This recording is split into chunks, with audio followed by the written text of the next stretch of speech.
Alright, so we have question number 2 that came from my friend 2Kid. It's the perfect follow-up to my video last week about working through an injury.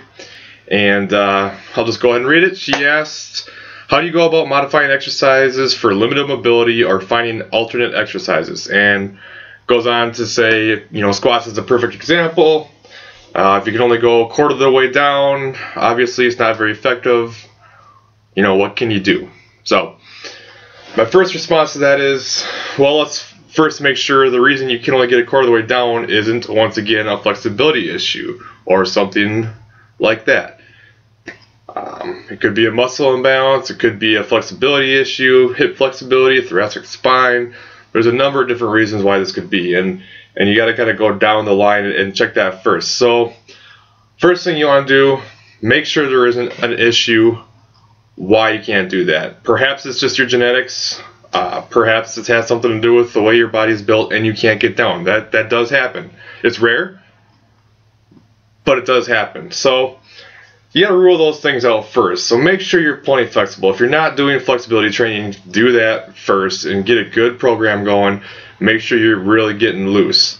The other thing, make sure your form's good. Maybe you're only getting so far down because your form's not very good. I'm gonna try this. Bear with me. Hopefully this will work. But a lot of people have issues with squatting because they're told that there's only one way to do it. You gotta have your feet. Yeah, I'm in my jammies. That's okay. I like to be comfortable. Leave me. So anyway, feet straight ahead, shoulder width apart. You're coming straight down. All right. Well, a lot of people in this position, they have an issue. So they're not very flexible. They have issues. So they come down here. They can only go so far. Pretty soon, the only way to get all the way down is to lean forward. That's bad. You don't want to do that. So how do you figure out how to squat for your body? Well, I actually heard this advice. I can't take credit for it. I actually saw it in the Elliot Hulse video. And what he said was, pretend you're taking a dump in the woods. Crazy, right? It's not. Think about it. If you're getting down to squat, how are you going to take a dump in the woods, alright? Well, there's your squat position right there. It may take your feet turned out, it may make a wider stance, but whatever you have to do to get down so your back's still straight up, boom. So from the side angle, you're squatting, take a dump in the woods, alright? So that's one thing you can do. Hold on a second here. I'm back. Now that's one thing you can do. Take a look at that, see if that would help. Now, perhaps you just can't do it. Perhaps there's some sort of issue with your hips. You have some sort of disorders. Maybe you can't do it. Then you got to start looking at alternatives. How do you find the right alternatives? Well, research.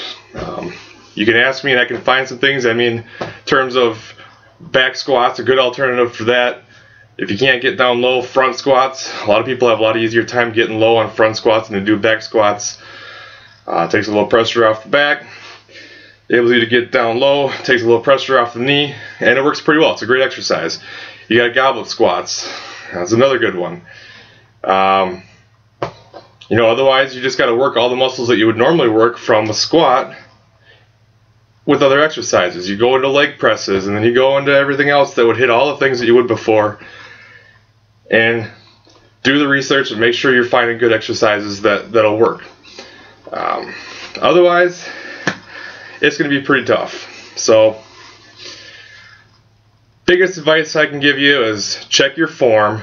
Make sure you're flexible. Make sure you're doing training to correct some flexibility issues. Make sure you don't have muscle imbalances that are keeping you from being able to get down low. If you're really tight, if you got underactive, they talk about this in NASM, you can tell I've been doing this, but if you have underactive glutes and you need to strengthen your glutes, that might be an issue too. Anyway, if you have weak muscles and then you have some that are overactive and they're causing issues and tightness, you got to stretch those out, and you got to make sure that balance is appropriate. So check your flexibility, work on mobility. Check your form, try different types of form, and the big thing too, when you're trying new things with form, I can't stress this enough. Make sure you lower the weight a lot. Do something that's comfortable and that you can learn with. Motor learning takes a long time. You can't just try a new form and load up a bunch of weight on the bar and just think that you're going to be able to go and do it. If you're doing 200 pounds on a squat before but weren't doing it very well, and you're going to completely change your form, don't try 200 pounds again. Try just the bar at first. Try 135 pounds. It takes hundreds and hundreds and hundreds of reps for your body to completely learn the movement that it's going to do, and it becomes natural. I talked about this in our last roundtable on lifestyle and strength. I had to go back. My form was terrible on squats. I thought I was doing well, but it turned out I wasn't getting down far enough. And when I took video of it, I realized it, and I totally stripped the weight and I started over. And it was embarrassing. I was hardly squatting anything, and I was getting killed by people that should have no business lifting more weight than me. But it was all worth it because I learned how to squat for my body, and it worked well. And now, a handful of months later, here I'm squatting 450 pounds, which I never in my life thought would be possible when going all the way down to parallel. So you got to teach your body how to do the movement, and it takes time to do that. So don't jump in right away and try to be a hero. So I hope that helps. If you have any questions, always feel free to contact me in any means you can. Facebook page, email. I'll have it all posted on this video. So please shoot me any questions you might have for me, and I will do a video for it. I promise you that. And hope everyone's doing well. And take care. Thanks.